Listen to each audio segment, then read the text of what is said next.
अगर जनता के साथ होगा, जनता का क्या कसूर है? लोकतंत्र और प्रजातंत्र का क्या होगा? ये बड़ा सवाल खड़ा हो जाएगा अध्यक्ष महोदय। भविष्य में हम दुनिया में ये कहते हैं कि सबसे अच्छा लोकतंत्र और प्रजातंत्र कहीं देखना है तो आओ भारत।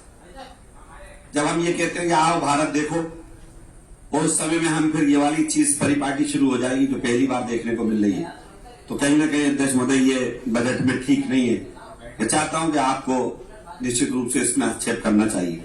15 करोड़ मुद्दा नहीं है, मुद्दा इस बात का है कि उस क्षेत्र में रहने वाली जनता इस देश की वासी है, इस प्रदेश की वासी है, और वो उम्मीद करती है कि सब जगह सामान्य काम होना चाहिए, सड़क भी होना चाहिए, बिजली भी होना चाहिए। स्कूल की लेकर अध्यक्ष महोदय बात हुई, क्यों हम इस बजट का सपोर्ट करें? कौन सा ऐसा काम करा जो सरकार का हम धन्यवाद दें? कौन सा ऐसा काम कर दिया जिस पे हम प्रशंसा करें? स्कूल के भवन है, पिछले सरकार के समय अध्यक्ष महोदय स्कूल भवन के लिए सभी लोगों ने एक सहमति बनाई, जर्जर भवन हो रहा है। खासतौर से आपके ग्वालियर चंबल संभाग से मामला उठा था। हम सब ने कहा था कि देना चाहिए, पैसा दिया गया मरम्मत का, वो मरम्मत का पैसा भी लाडली बहना में उपयोग कर लिया। अध्यक्ष महोदय, आज हरदा जैसा एक हादसा जिसको हम लोग सब लोग पीड़ितों की तरफ देख रहे हैं, अब हम ऐसी ही मरम्मत के अगर बजटों को इधर उधर करते रहेंगे और किसी विभाग का बजट किसी जगह और किसी विभाग का बजट किसी जगह और अपने राजनीतिक फायदों के लिए अगर सरकार सोचने लगेगी तो फिर कहीं ना कहीं दोबारा घटनाएं ना हो जाए। उसके लिए हमें आज सचेत होना पड़ेगा, आज हमें सोचना पड़ेगा।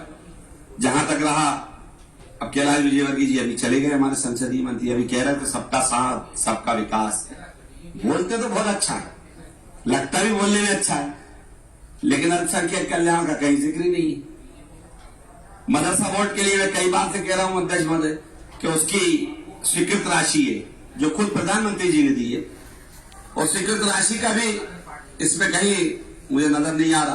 तो मैं चाहूंगा कि जब पूरक बजट आए तो कम से कम अल्पसंख्यक कल्याण मंत्री मेरी इस बात का ध्यान दे लें कि मध्य प्रदेश के जो अल्पसंख्यक वासी हैं वो चाहते हैं कि आप उनके साथ सबका विकास वाला जो नारा है आपका, उसको सही साबित करने का प्रयास करें।